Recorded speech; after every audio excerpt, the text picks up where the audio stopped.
Nah, sebelum kamu lanjut nonton video ini, aku pengen kamu untuk subscribe this channel, nyalakan loncengnya juga ya. 3, 2, 1.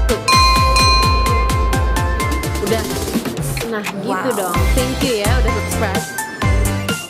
Ngeri juga di sini, aneh juga ya. Tiba-tiba kemudi perahu ini putus di tengah-tengah sungai yang banyak buayanya.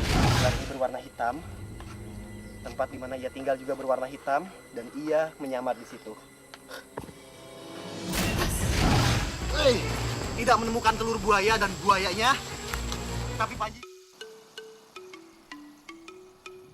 Tanah Luwu menjadi saksi bisu terjalinnya simpul harmonisasi hubungan manusia dunia atas dan dunia bawah, seperti yang tertera dalam karya sastra Ila Galigo.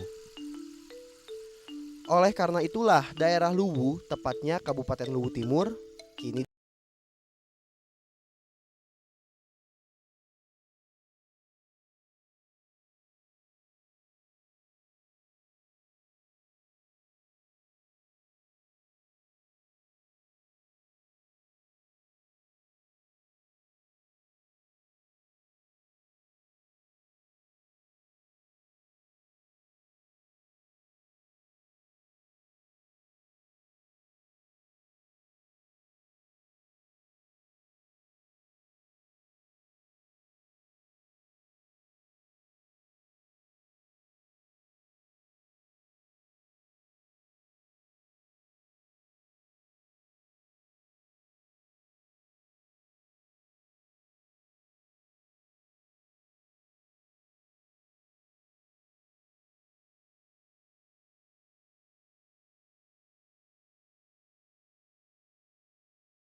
atau wejangan dari Pua, saya dan tim juga harus melakukan doa bersama sebelum melanjutkan perjalanan, khususnya untuk menyusuri Sungai Carekang yang dikenal cukup berbahaya karena menjadi habitat buaya muara.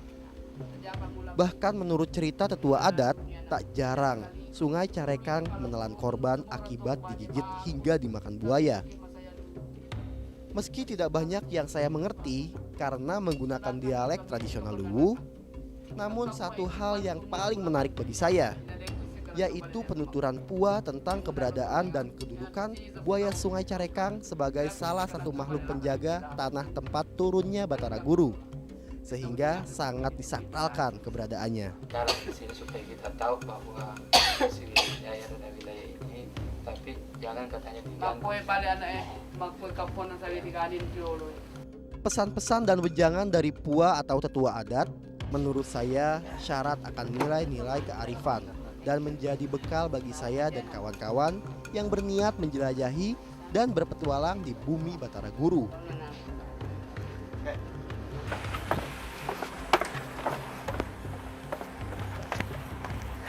tadi Panji udah minta izin sama ketua adat di sini. Dan beliau bilang gak apa-apa katanya berpetualang di sungai itu, tapi nggak boleh ganggu satwa-satwanya ya. Jadi kalaupun ada buaya, nanti Panji nggak boleh nangkep buaya itu, tapi Panji hanya bisa melihat kehidupan buaya di sana aja. Oke, nggak apa-apa. Yang penting Panji masih bisa lihat kehidupan satwa liar di sana lah. Oke, yuk. Ngeri juga di sini, aneh juga ya. Tiba-tiba kemudi perahu ini putus sekitar 2 jam. Kebetulan saya dan teman-teman diantar oleh pemilik perahu yang sudah hafal dan paham jalan sungai menuju lokasi yang akan kami tuju. Panji bisa jamin 100% tempat ini habitat asli buaya muara. Satu, tempat ini adalah muara laut dan sungai ini sendiri berhubung dengan laut langsung. Sedangkan air sungainya itu tenang banget, serta di kanan kirinya ini semak-semak, pohon nipah dan juga pohon-pohon besar ya, dan cocok banget untuk buaya berkembang biak di tempat-tempat seperti itu.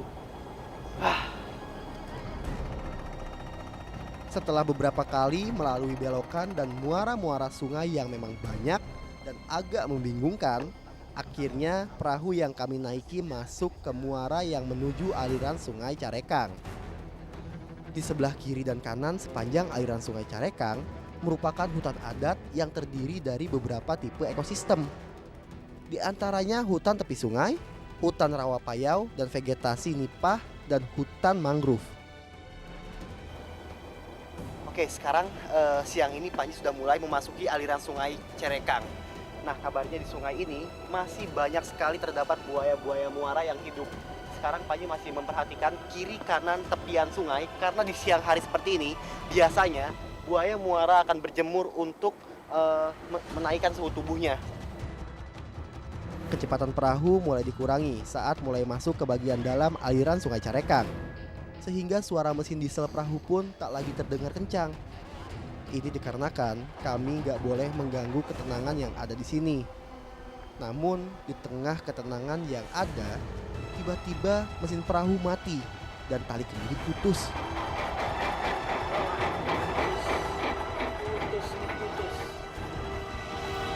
Talinya masih baru. Insiden tali kemudi putus yang kami alami sebenarnya sangat di luar dugaan. Apalagi perahu dan peralatan yang ada di dalamnya terbilang masih baru. Meski akhirnya perahu dapat berjalan kembali, namun penyebab putusnya tali kemudi misterius. Udah bang, bener bang? Oke, ini perahu kita mengalami sedikit kerusakan ya, bermasalah dari kemudinya ya bang ya? Kemudi. Ini putus ya? Iya. Oke, kenapa? Kekerasan muterin kemudinya atau gimana? Kurang tahu juga itu. Tapi nggak apa-apa ya, udah biasa, udah bisa ya. Ini ngeri juga di sini, aneh juga ya. Tiba-tiba kemudi perahu ini putus di tengah-tengah sungai yang banyak buayanya. Kita semua sih agak sedikit parno di sini ya, karena di bawah air ini, di dasar air ini Panji yakin banyak banget sesuatu yang nggak bisa kita tahu gitu loh, dan mungkin membahayakan bagi kita semua di sini. Udah, yuk kita sebaiknya kita gerak lagi yuk, jalan yuk.